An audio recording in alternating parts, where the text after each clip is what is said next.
तक आपके साथ मैं हूं अंजना ओम कश्यप। हल्ला बोल में आपका एक बार फिर से स्वागत है। 9 साल के रिपोर्ट कार्ड के साथ भारतीय जनता पार्टी लोगों के बीच पहुंच रही है। महासंपर्क अभियान जिसको लेकर तमाम मंत्रियों को देश के कोने कोने में भेजा जा रहा है, लेकिन राहुल गांधी ने विदेश में जाकर एक बड़ा हमला किया है बीजेपी सरकार पर।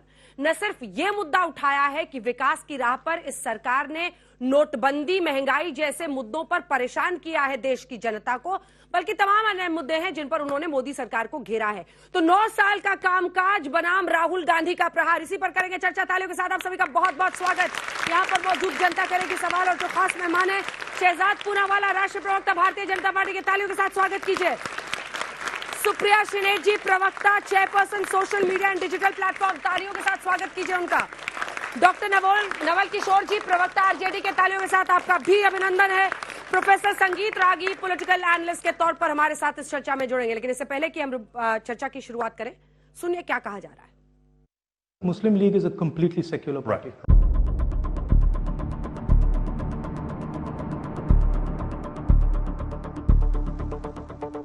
राहुल गांधी से एक एक सवाल और हर सवाल का नपे तुले शब्दों में जवाब। 7 समंदर पार से राहुल के जवाब आते गए और हर जवाब सियासी शोले भड़काते गए। Thank you very much for inviting me here. Washington में जो राहुल गांधी ने बोला, उन्हें बयानों का एक छोटा सा हिस्सा भर है ये बयान। Muslim League is a completely secular party. There is nothing non secular about Muslim League. 6 दिन के विदेश दौरे पर पहुंचे राहुल के इस बयान ने भारत में सियासी आग को सुलगा दिया है। मुस्लिम लीग पर उनका बयान ऑक्सीजन बनकर सियासत के शोले भड़का रहा है। वहां प्रेस क्लब में राहुल का इंटरव्यू चल रहा था। सवाल तीखे लेकिन बिल्कुल सटीक थे। राहुल से सवाल हुआ कि बीजेपी को हिंदू पार्टी बताने वाली कांग्रेस को मुस्लिम लीग से इतना प्रेम क्यों? अब जवाब भी सुन लीजिए। You talked about secularism and democracy while opposing the Hindu party BJP. However, Congress in Kerala has been in alliance with the Muslim party, Muslim League in Kerala, the state from which you were MP for more than, the state you are the MP for more than 70 years. Muslim League is a completely secular party. Right. There's nothing non-secular about the Muslim League. Rahul का ये बयान BJP को कतई पसंद नहीं आया। हमले तेज हो गए। पार्टी नेता अमित मालवीय ने ट्वीट कर आरोप जड़ दिया कि जिन्ना की मुस्लिम लीग पार्टी, जो धार्मिक आधार पर हिंदुस्तान के बंटवारे के लिए जिम्मेदार है, राहुल उसे सेक्युलर बता रहे हैं। पार्टी ने राहुल के मुस्लिम लीग पर दिए बयान को लेकर ताबड़तोड़ वार तेज कर दिए। ये तुष्टीकरण जो नस नस में घुस गया है ना, वो कहीं ना कहीं आज आपको मजबूर कर रहा है कि आप मुसलमानों से भी बड़े मुसलमान बनने की जल्दबाजी करो। मुस्लिम लीग आपको सेक्युलर पार्टी लग रही है। वो मुस्लिम लीग जो देश में शरिया लागू करना चाहती है, वो मुस्लिम लीग जिसमें एक ही धर्म के लोग हैं। शर्म आती है मुझे आपकी सोच पे। छी। कांग्रेस भी चुप नहीं बैठी। राहुल पर बीजेपी के हमले तेज होते ही पार्टी नेताओं ने इतिहास का आईना दिखाया, आंकड़ों का हवाला दिया, बीजेपी के मुस्लिम लीग से रिश्तों की भी याद दिला दी। वो ये कहते हैं कि मुस्लिम लीग तो एक सेकुलर संगठन है। मान्यवर, हम ये पूछना चाहते हैं, यदि मुस्लिम लीग सेकुलर संगठन है तो जब आपकी मुस्लिम लीग के साथ गठबंधन सरकार थी तो जून 2013 में केरल की मल्लापुरम की जिला परिषद ने प्रस्ताव पारित कर दिया था कि चूंकि वह मुस्लिम बाहुल्य हो गया है, इसलिए लड़कियों की शादी की आयु जो 18 वर्ष थी उसे घटा के 16% कर दी जाए। और मुस्लिम लीग कांग्रेस गठबंधन की सरकार ने उसे मान्यता दे दी थी। बाद में विपक्ष के द्वारा बहुत विषय उठाए जाने के ऊपर उन्होंने उसको पीछे किया था।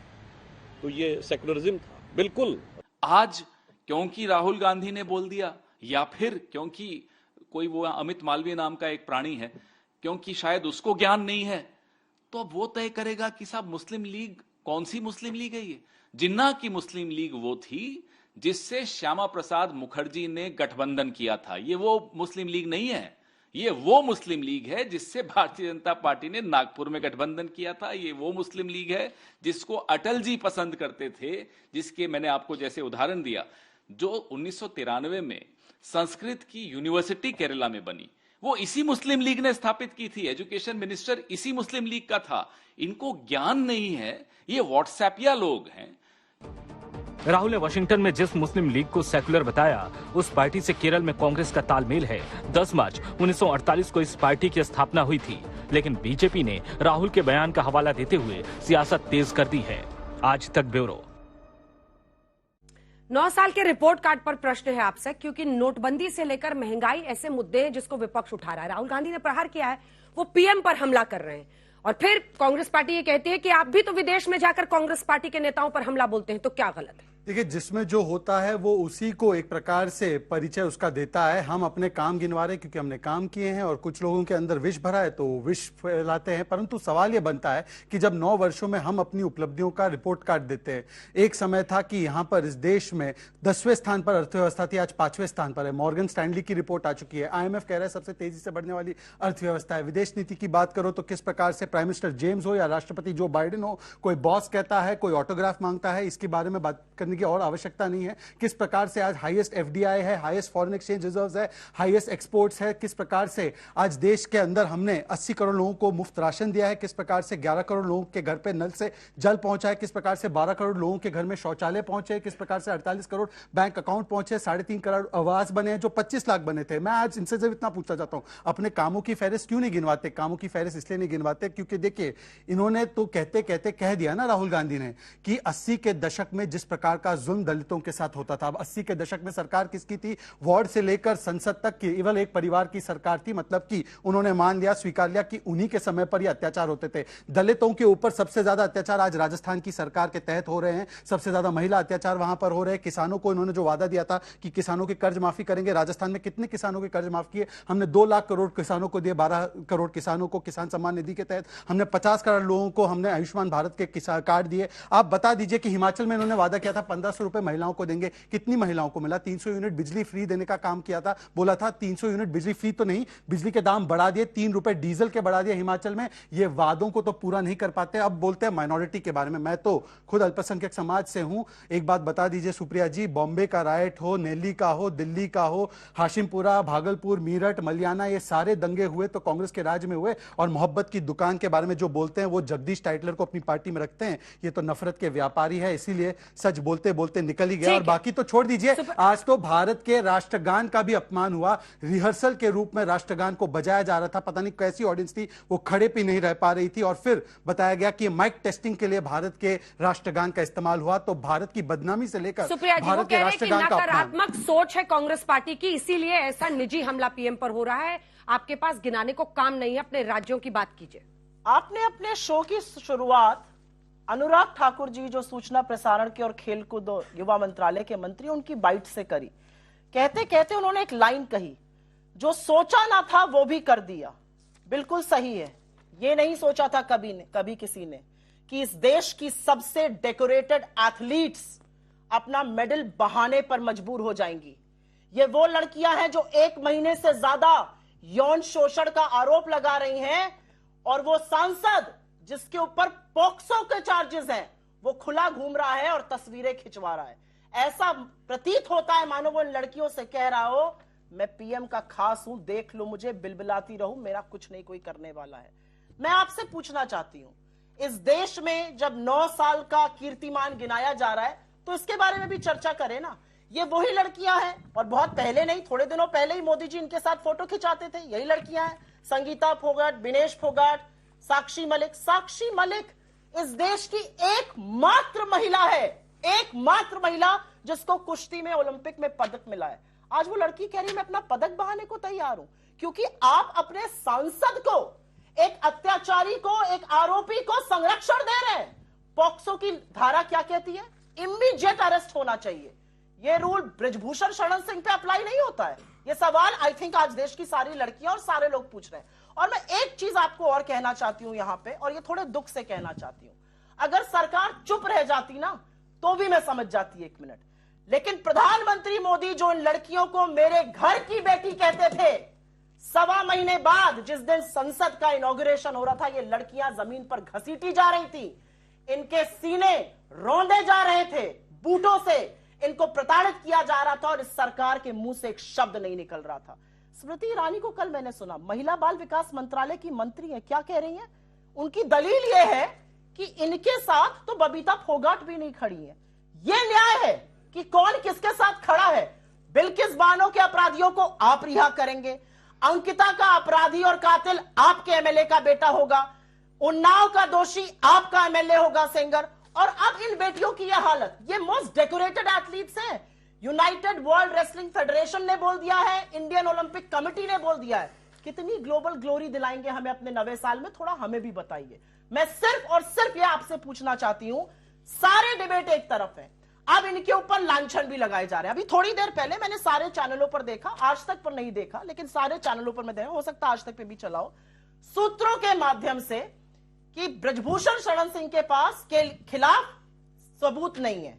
और फिर यह भी कहा गया, दिल्ली पुलिस ने खंडन किया, ये सारी खबरें गलत हैं। ये कौन से सूत्र हैं जो ये खबर देते हैं कि ब्रजभूषण सिंह के खिलाफ सबूत नहीं है, उसके बाद दिल्ली पुलिस उसका खंडन करती है? अगर ये इन लड़कियों का चरित्र हनन नहीं है, और जो लोग आज बैठकर ये कह रहे हैं कि ये जो मेडल आए थे ये देश का पैसा खर्चा हुआ था, जब देश की नाक उठी थी, जब देश की गर्दन उठी थी, जब देश का मान बढ़ा था, वो नाक कटाने को तैयार हैं आप? बताएं यहां की बेटियां, क्या आप इन लड़कियों के साथ हैं या नहीं है? सिर्फ इस बात का जवाब देना चाहिए। देखिए अंजना जी, मुझे लगता है न्यूज तक को तो आप विश्वसनीय मानती होंगी। विश्वसनीय इसलिए कह रहा हूं क्योंकि न्यूज तक ने एक इंटरव्यू किया है, जिस लड़की का तथाकथित रूप से आरोप लगा है पॉक्सो एक्ट के तहत, उसी के परिवार वालों ने न्यूज तक को इंटरव्यू में कहा है कि ये सारे जो सो कॉल्ड रेसलर्स हैं उनकी ये साजिश है। मैं नहीं कह रहा हूं, न्यूज तक की रिपोर्ट है, मुझे मत डांटना। एक रिलेटिव के इंटरव्यू को कोट करके अंजना जी, मैं तो कोट ही नहीं कर रहा हूं, मैं तो कोट ही नहीं कर रहा हूं। अंजना जी, मैं कोट ही, तो आपके न्यूज तक को आप कहिए कि नहीं चलाते। अगर एक इंटरव्यू है वो एज इट इज है, उससे आप क्लीन चिट नहीं दे सकते। क्लीन चिट थोड़ी दे रहा हूं मैं, तो आपको क्लीन चिट आगे की बात बताइए। उन्होंने अभी बताया दिल्ली पुलिस ने, तो इतनी सरकार। अंजना जी, या तो मैं अपनी बात रख लूं, सवाल तो मैं पूछूंगी। सुप्रिया जी, हाँ बिल्कुल, आपका सवाल हो गया तो मैं जवाब देता हूं।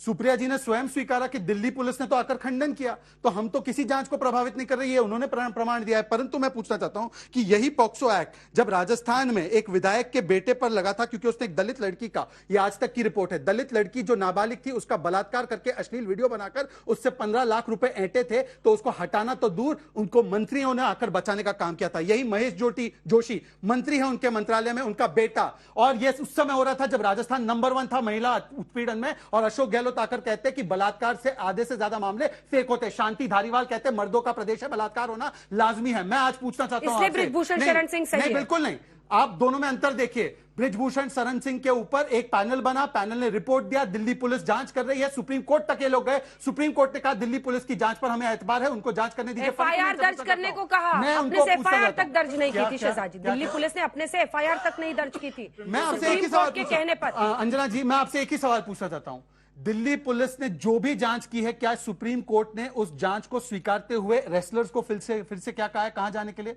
मैजिस्ट्रियल कोर्ट में? मैं सुप्रिया जी से एक ही सवाल पूछना चाहता हूं। सुप्रिया जी, आप यह बता दीजिए कि इतना प्रमाण है, और अगर आपको लगता है दिल्ली पुलिस पर एक भी सवाल है, तो आप जाकर तुरंत क्रिमिनल कंप्लेंट कोर्ट में क्यों नहीं करती? कोर्ट पे भरोसा नहीं। दूसरी बात, मैं उनसे और महत्वपूर्ण सवाल पूछना चाहता हूं कि आपकी सरकार के मंत्री जब कहते हैं कि 50% मामले दलित महिलाओं के उत्पीड़न के फेक होते हैं, तब आपने क्या कार्रवाई की? इसीलिए मैं कहता हूं कि अगर आपको बड़ी बड़ी बातें करनी है तो पहले अपना खुद का चरित्र आकर देखिए, उसके बाद ये बातें दूसरों को समझाएंगे। ठीक है, Naval Kishore ji, I think I have a right to respond here. थोड़ा छोटा सा, बिल्कुल छोटा ही बोलूंगी। मैं इनसे ही पूछ लेती हूँ, ये देखकर दुख होता है आपको?